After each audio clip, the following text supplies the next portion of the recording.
بسم الله الرحمن الرحیم. خدمت همه عزیزان السلام علیکم و رحمت الله و برکاته.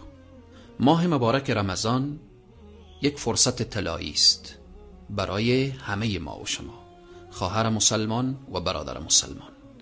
قدر این لحظات و این ساعت و ثانیه رمضان را بدان، متوجه باش. چند نکته را در حافظه خود بگیر. در ابتدای رمضان قرار داریم. اول ترک گناه را ترک بکن. گناهایی که در 11 ماه صورت می گرفت و انجام دادی در رمضان صورت نده. ترک گناه، گرفتن روزه.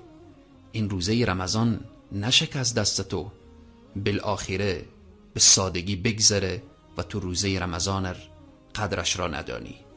نماز با جماعت همیشه فضیلت داره، خصوصا در ماه مبارک رمضان. به نمازهای تراویح متوجه باش که اینها قیام اللیل هست، پاداشش گناه ها آمرزیده میشه. تلاوت قرآن، وقت بگذار تا قرآن تلاوت کنی. ادای نماز نوافل، نمازهای نفل، اشراق و ضحا و اوابین و نمازهای نافله و اینها، توبه و استغفار، دعا و تضرع.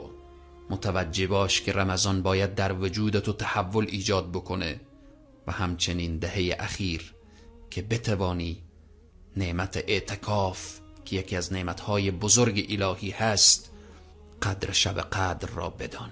شبهای قدر از اول رمضان تا اخیر رمضان، خصوصا شبهای تاق و بالاخص در دهه اخیر شبهای تاق، مجالس علما صالحین، مجالست داشته باش با بزرگان و با اهل تقوا و با بندگان محبوب الله سبحانه تعالی، با صالحین. در این ماه مبارک رمضان صدقه و انفاق داشته باش.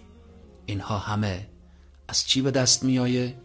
برنامه ریزی درست و استفاده نمودن از وقت و این فرصت طلایی، به امید این که این فرصت را غنیمت شمرده و از دست ندهیم.